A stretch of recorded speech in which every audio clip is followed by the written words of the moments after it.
Assalamualaikum and a very good day to everyone. I would like to present my final year project, which is low-cost ultraviolet technologies for water disinfection in-house. Here is the table of content for this presentation. Millions of people around the world lack access to a safe drinking water source and are threatened by waterborne disease annually. Ultraviolet radiation can effectively inactivate various microorganisms in water and has been increasingly used for water disinfection. UV radiation has numerous advantages over conventional chemical disinfection, such as no chemical addition and no harmful byproduct formation. Currently, there are more than 7,000 municipal UV disinfection installations in the world, and small household UV disinfection systems are also available. It is estimated that the global market for UV disinfection equipment has a potential to reach 2.8 billion by 2020. The main UV sources for current UV disinfection systems are low or medium pressure mercury lamps. In the past few years, with the rapid development and improvement of the semiconductor industry, UV light-emitting diodes UV LEDs have emerged as a new source for UV radiation generation. UV LEDs at various wavelengths can be manufactured using different semiconducting materials. For problem that lead to this study is treated urban supplies can still be fecally contaminated and deliver microbially unsafe water.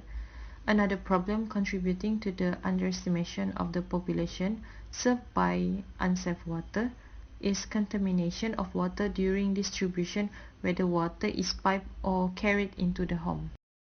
There are two objectives carried out in this study. The first one is to study the UV LED of UV technologies for microbiologically improved household water, and the second one is to investigate the effectiveness of various UV LEDs wavelength in inactivation of microorganisms. The significance of this study to examine the production of UV LED of UV technologies that has been commercially available. This study can be very useful for household areas and the continuously rapid water treatment as it flows from the water source. Besides, this study is also helpful in detecting the suitable wavelength required to disinfect microorganisms in order to produce safe drinking water and does not have any changes in the taste of water. Moving on to the matter and method that has been used for this research is the first one is microorganism cultivation and enumeration. Cultures such as E. coli, P. aeruginosa, B. subtilis spores, Bacteriophage QB were cultivated and enumerated as detailed in Ratanakul and Oguma studies in 2018. Agar plating methods, which is spread agar plate method for E. coli and double agar layers method for MS2, were used to enumerate these microorganisms in water as described in Song studies in 2018. For V. parahemolyticus, it was incubated at 37 degrees Celsius for 16 hours in a sterilized agar media, including 10 grams of hipolipeptine, 2 grams of yeast extract, 0.5 grams of MgSO4 H2O, and 15 grams of bacteriological agar in 750 ml of artificial seawater and 250 ml of distilled water. The bench-scale UV disinfection experiments for mercury lamps usually utilize a collimated beam apparatus, as shown in the diagram here. To ensure the uniformity of the beam and accuracy of the measurement, the length of the collimated beam has to be at least 20 cm. The UV LEDs have to be close to a water sample in which inactivation is performed for deliverable UV energy. So typically the UV LEDs are located directly above the water sample, and the distance between UV LEDs and the water sample is usually no more than 2 cm. In methodology of microorganism inactivation analysis, these are the steps that are required to make the critical analysis. Let's move on to the results and discussion. Table 1 summarizes the main results from the published work on UV LED water disinfection. The germicidal efficiency of UV radiation was reported to be highly dependent on the wavelength, and the spectral sensitivity of microorganisms was found to not necessarily follow the DNA absorbance spectrum. Hamamoto et al. And Morris et al. Applied UVA radiation with 365 nanometer UVA LEDs on E. coli and obtained UV dose response of 55,263 and 13,846 per log inactivation respectively. These values are high considering that typically the UV dose required by 255 nanometer mercury lamps for 4 log in E. coli inactivations is only 8. With the help of titanium dioxide, Xiong and Hu studies established a photocatalytic disinfection system using 365 nanometer UV LEDs. The results still show a high UV dose response for E. coli inactivation. These results demonstrated that 365 nanometer UV LEDs alone are not effective for microorganism inactivation.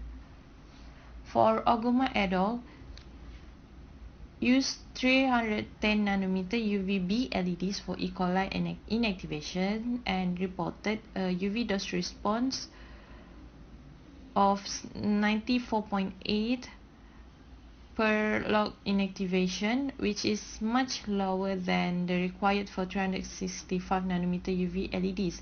Therefore, UV LEDs alone are also not highly effective for microorganism inactivation. Ayogi et al. Selected 255 nanometer and 280 nanometer UVC LEDs to study the inactivation effects on QB and MS2. The results showed that the UV dose response at 280 nanometer for these two microorganisms showed in table 1, which were all higher than those at 255 nanometer. The results indicated that UVC LEDs at 255 nanometer could be more effective than at 280 nanometer for the inactivation of QB and MS2. Similar UV dose response were obtained for the 255 nanometer and 270 nanometer wavelength for MS2, T7, and E. coli studied by Boker et al. Similar UV dose response were obtained from this study for the 255 and 275 nanometer wavelengths. For MS2, the UV dose response at 255 nanometer was slightly lower than that at 275 nanometer, indicating that UVC LED at 255 was more effective than at 275 nanometer. However, for T7 and E. coli, 255 nanometer resulted in slightly higher UV dose response than at 275 nanometer, suggesting that 275 nanometer was more effective. Chevroman et al. Studied the inactivation effect of coupled UVA and UVC LEDs on mesophilic bacteria. Although some of the UV LED dose response reported from different studies are in agreement, there are many cases where the results are inconsistent. One such example is the inconsistency in results between studies by Ayogi et al. And Boker et al. These disagreements might result from the difference among methods and experimental conditions in the different studies. The sensitivity of microorganisms to UV radiation can be evaluated by the inactivation rate constant K from the linear portion of the relationship between log inactivation and the applied UV dose. E. coli inactivation was investigated with UVC LEDs at different wavelengths in several studies. The K values range from 0.170 to 0.422 cm squared per mg, which were slightly lower, indicates that E. coli is quite sensitive to UVC radiation. The wide range of K values suggests that UV sensitivity of E. coli largely depends on the wavelength. Moreover, although these studies use E. coli as the indicator microorganism, the strain of E. coli were different, which could be a factor that results in the different inactivation rate constant because UV sensitivity may vary with different strain of the species, especially for E. coli. The average K value from UV lamp studies for E. coli inactivation was higher than the values found in using UV LEDs, which is 275 nanometer, resulting in the closest value rather than the 255 nanometer UV LED.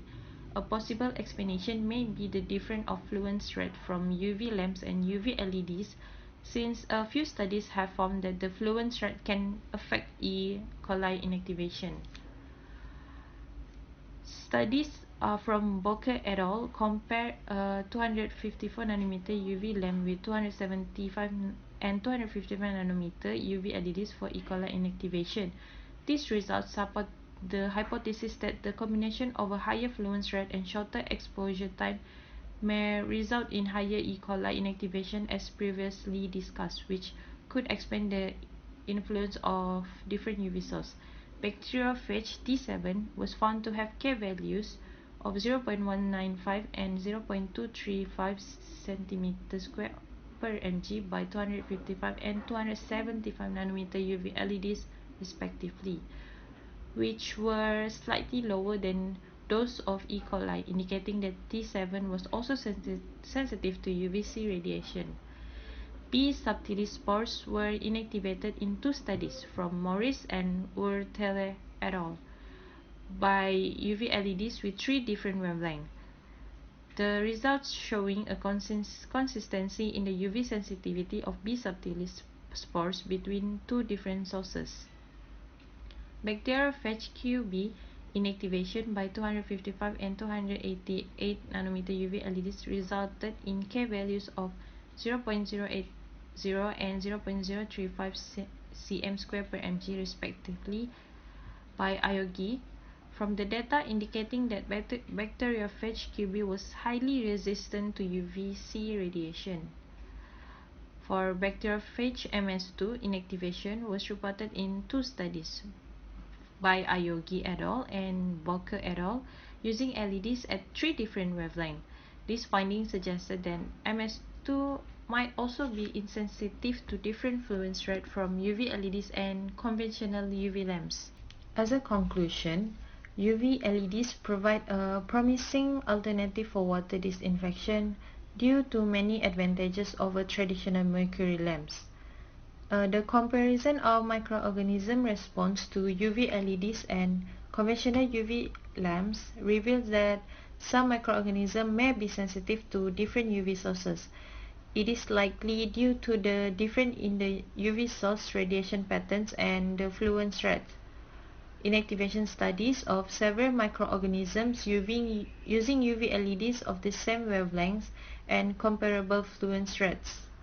However, it is still show considerable discrepancies among published results. The inconsistent and incomparable reported result on water disinfection by UV LEDs, along with the substantial difference between UV LEDs and UV lamps, highlight the importance and necessity of having a standard protocol for UV LEDs microbial inactivation studies.